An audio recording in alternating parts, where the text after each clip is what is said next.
Nè Thiên, cậu vẫn còn ghét Vegeta lắm à? Tớ tưởng chuyện cũ nó qua lâu rồi mà. Nè Goku, ghét Vegeta không phải là một sở thích nhất thời của tớ đâu. Với tớ đây là một sự nghiệp, một sứ mệnh. Sự căm ghét của tớ dành cho hắn có thể biên soạn thành một bộ bách khoa toàn thư nhiều tập, tái bản hàng năm, cập nhật liên tục, dày hơn cả cuốn Làm sao để hiểu phụ nữ nữa đó.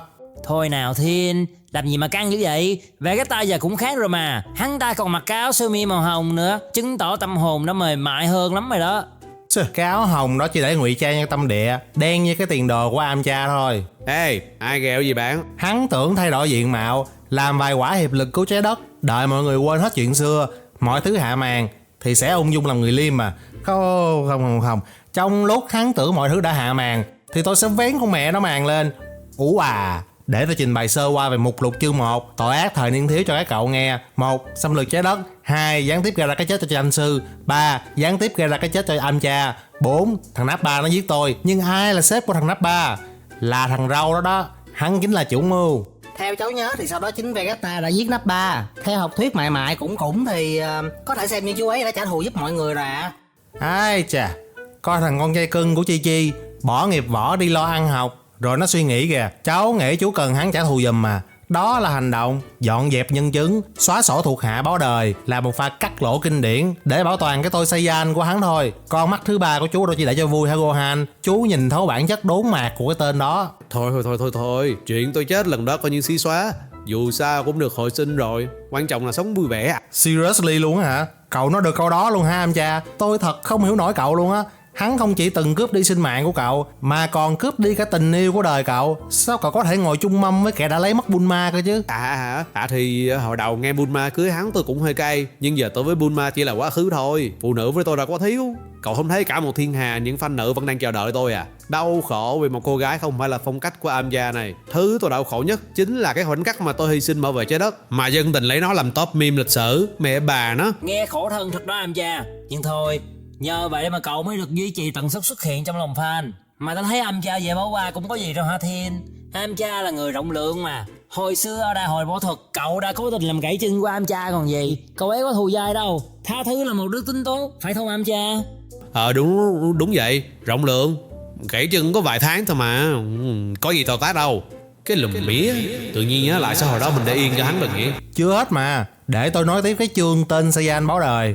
Các người còn nhớ cái trận chiến với Cell cấp 2 không? Ai là người đã sắp mặt dùng khí công pháo, rặn lòi búa chỉ, săn hết cơ đích, thoát vị địa đệm đến sắp mất mạng để câu giờ, giữ chân cho cái con bọ giác hình người đó? Là tôi và Piccolo. Và xem ai là người đã kiến tạo cho nó đạt trạng thái hoàn hảo. Chỉ vì cái tôi ngu ngốc là hắn, Vegeta. Hắn biến công sức, sự hy sinh của chúng tôi thành ra giống cái meme của Amcha. Cái thằng này.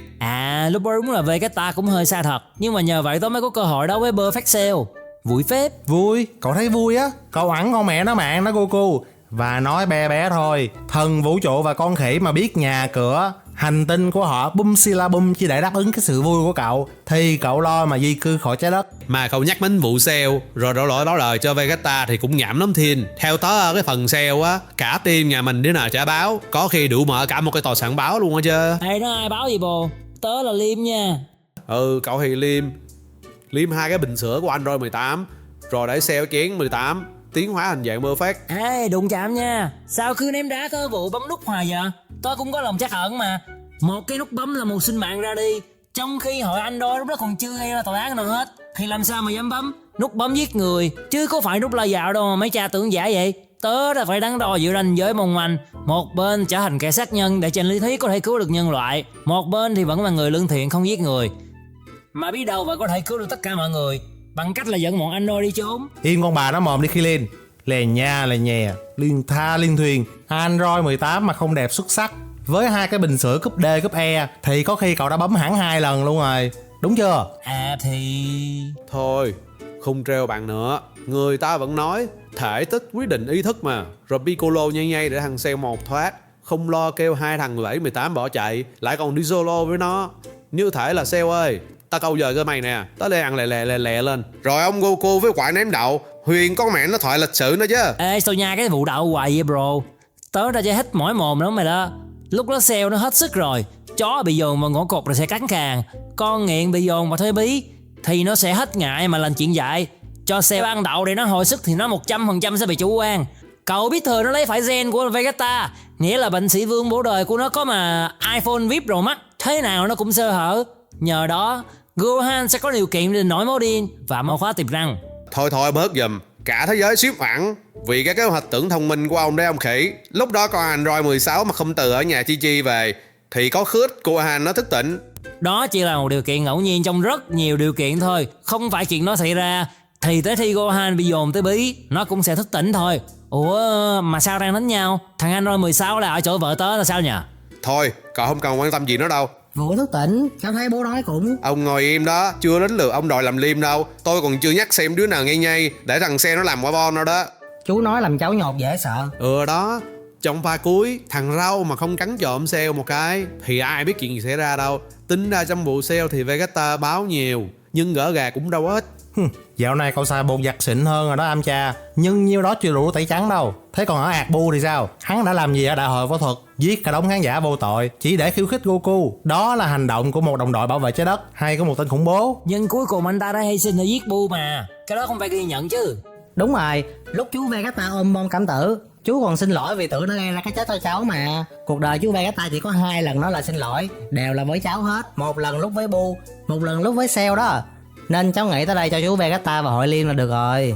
Gớm nữa, hành động kiểu mình xin lỗi được chưa à? Một hành động chuộc lỗi trong tuyệt vọng không thể xóa đi cả một sự nghiệp tội ác. Tôi căm thù thằng rau đó. Các người còn nhớ lúc mà Goku cần năng lượng do quả cầu kinh khi không? Vegeta là người gào mồm kêu gọi trước tiên đó. Tôi có thèm nghe không? Không. Hơi sức đau mà nghe một thằng nghiện trình diễn giải trình. Chỉ đến khi Goku lên tiếng tôi mới gửi năng lượng cho đó. Phải phân biệt rõ ràng. Tôi giúp Goku chứ không phải giúp hắn. Nhưng chú Vegeta cũng có những khoảnh khắc rất đồng đội mà chú Thiên. Con nhớ trong trận đấu với Android 17 và 18, lúc chú bị Android 17 kẹp cổ, chú Vegeta dù đã bị đánh tơi tả, tay gãy rồi, vẫn cố la vào để cứu chú đó.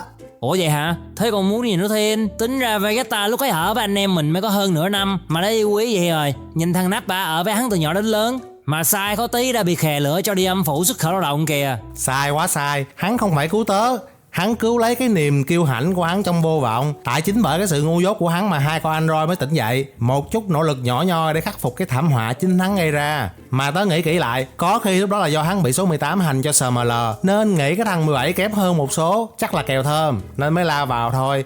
Ai dè nó còn khủng bố hơn. Nói chung là nát. Thôi, stop tranh luận. Tôi nói rồi, tôi chịu đựng sự tồn tại của hắn chẳng qua là vì không có sự lựa chọn nào khác. Trái đất cần sức mạnh của hắn, chứ nếu không hả, ngày nào tôi còn sống, tôi sẵn sàng hy sinh 24/7 để Thái Dương hạ sanh vào lúc nửa đêm trước cửa phòng hắn, cho hắn mất ngủ chơi. Nghe cay cú hơn cả tớ bộ Bulma nữa. Lúc này tớ mới tin ba cái vụ phong thủy tên họ Thiên Sinh Hằng. Tên Hằng đúng là hang máu chó thật sự luôn á. Cậu nói cái gì? Thôi mà Thiên, bình tĩnh nào. Tớ hiểu là cậu có lý do, nhưng cậu không thấy là giữ mãi sự căm ghét này nó mệt mỏi lắm à. Cậu phải nhìn vào những mặt tích cực của Vegeta bây giờ chứ. Tích cực? Cậu nói nghe xem, tên nó có điểm nào tích cực ngoài việc giúp trái đất tăng dân số thêm 3 người là hắn và 2 đứa nhóc không? Thì đó cũng là điểm tích cực rồi. Ai cũng chọn việc gian khổ, việc nhẹ nhàng để phần ai. Nghe nè Thiên, với kinh nghiệm của một người từng trải, tôi khuyên cậu là nên buông bỏ. Giữ mãi thù hận chỉ là mình xấu đi thôi. Cậu xem tôi nè, tôi đã buông bỏ được Bulma và giờ tôi thấy mình thanh thản, tự do, được nhiều cô gái vây quanh hơn. Căm ghét nó out trend rồi, giờ phải sống theo kiểu chấp nhận và bước tiếp nó mới ngầu. Ê mà cậu có để ý không Thiên, trong hội trái đất còn có mỗi cậu là không có tóc có Thiên, là do cậu. Cậu nói cái gì? À không tôi nói nhầm. Đêm nay đừng có Thái Dương Hà Sa lên nhà tớ nha.